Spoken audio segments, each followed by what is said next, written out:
مصطفیٰ میں آ پائے رسول تھام لے۔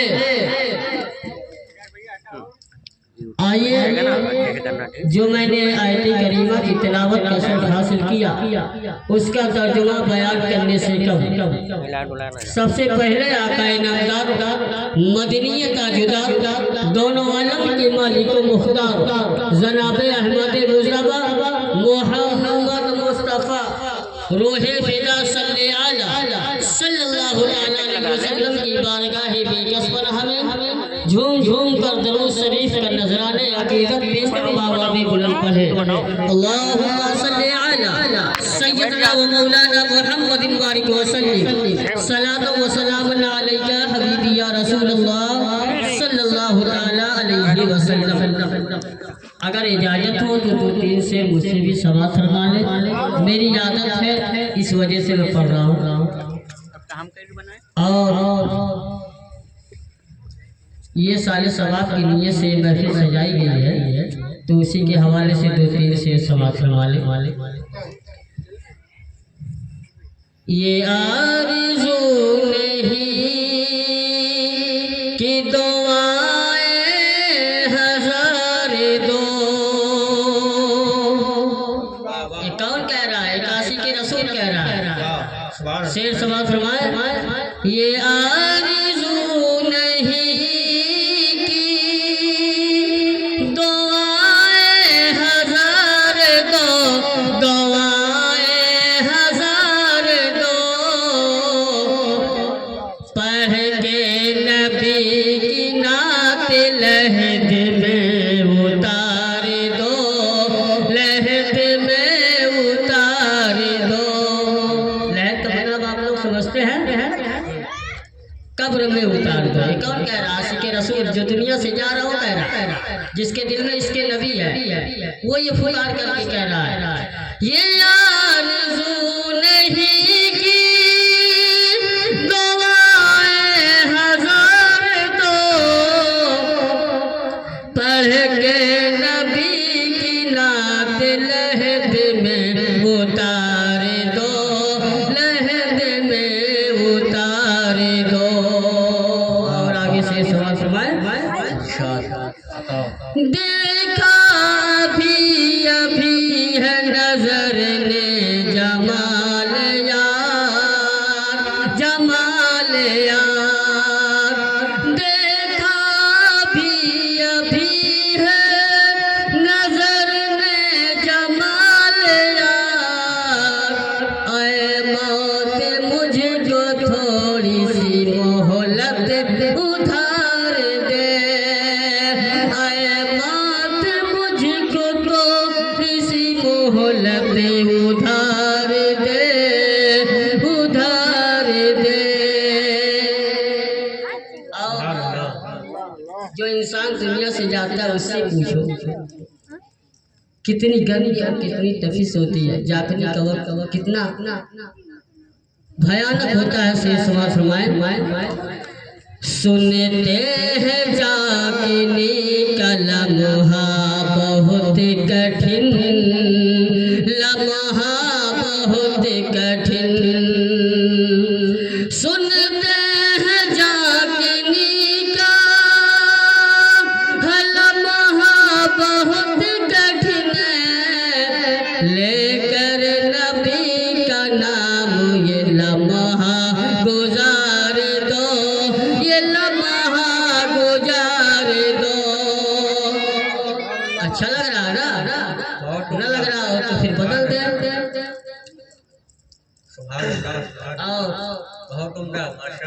مولانا سہیل صاحب کی طرف سے شعر دے رہا ہوں، سماعت فرمائیں۔ میرے کریم میں تیرے در کا فقیر ہوں، میرے کریم میں تیرے در کا فقیر ہوں، تیرے در کا فقیر ہوں، اے کریم اے اپنے کرم کی بھیک مجھے بار بار دو، مجھے بار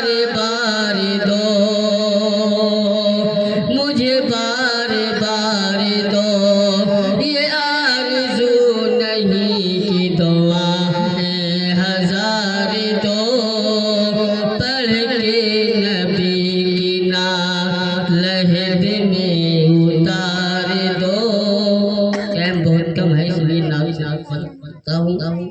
جو چند منٹ سے سماعت فرمانی ہے فرمائیں. پڑھیے درود شریف. اللہم صلی علی سیدنا و شفیعنا مولانا محمد بارک وسلم. صلاۃ و سلام علیک حبیبی یا رسول اللہ صلی اللہ تعالی علیہ وسلم. ابھی میں نے جس آیت کریمہ کی تلاوت کا شرف حاصل کیا، رب کریم اپنے پاک کلام پاک میں ارشاد فرماتا ہے الا ان اولیاء اللہ لا خوف علیہم ولا هم يحزنون. بے شک اللہ کے ولیوں کو نہ کسی چیز کا خوف ہوتا ہے نہ کسی چیز کا ڈر. یعنی کوئی کمی ہی نہیں ہوتا. جو اللہ کا نیک بندہ ہو جاتا ہے اسے نہ دنیا کی فکر ہوتی ہے، نہ عقبہ کی فکر ہوتی ہے، نہ زمانے کی دولت کی فکر ہوتی ہے، نہ کسی کے محتاج، نہ کسی کا وہ محتاج ہوتا ہے، بلکہ رب تبارک و تعالیٰ کی وہ پوری زندگی ہمیشہ ریاضت و عبادت میں گزار دیا کرتا ہے. آؤ ذرا دیکھو، کل شب بارات کا موقع ہے، کل شب بارات آنے والی ہے اور یہ احسان ثواب کی نیت سے جو ہے یہ محفل سجائی گئی ہے. لیکن ابھی حافظ ارمان صاحب نے ایک بات کہی تھی کہ بالوالدین احسانا وذی القربی، یعنی ماں باپ کے ساتھ جو ہے اس نے سلوک کرو. آؤ اسی فہرست میں ایک اللہ کا نیک بندہ ہے، ماں کا ادب و احترام کر رہا ہے. میں مختصر میں اس لیے کہہ کر کے رخصت ہوں گا کہ ٹائم بہت کم ہے اور علماء کرام کی لمبی فہرست ہے. اگر رات بھر وہ بیان کرتے رہے تو پورے رات کی تاریخی یعنی پورا صبح ہو جائے گی، لیکن علماء کی تعداد جو ہے کم نہیں ہوگی اور ختم نہیں ہوگی. اس لیے کہ اتنا منبر رسول پر ہے، ہم سے اعلیٰ و اعلیٰ، ہم سے اعلیٰ لوگ ابھی اب حجرے میں تشریف فرما ہے. انشاءاللہ ابھی 10 منٹ کے اندر یا 10 منٹ کے اندر اس منبر رسول پر جلوہ افروز ہوں گے. ان لوگوں کو بھی آپ کو خطاب کرنا ہے. یہ ناچیز سے 2-3 منٹ یا چند منٹ گفتگو سوال فرمائے.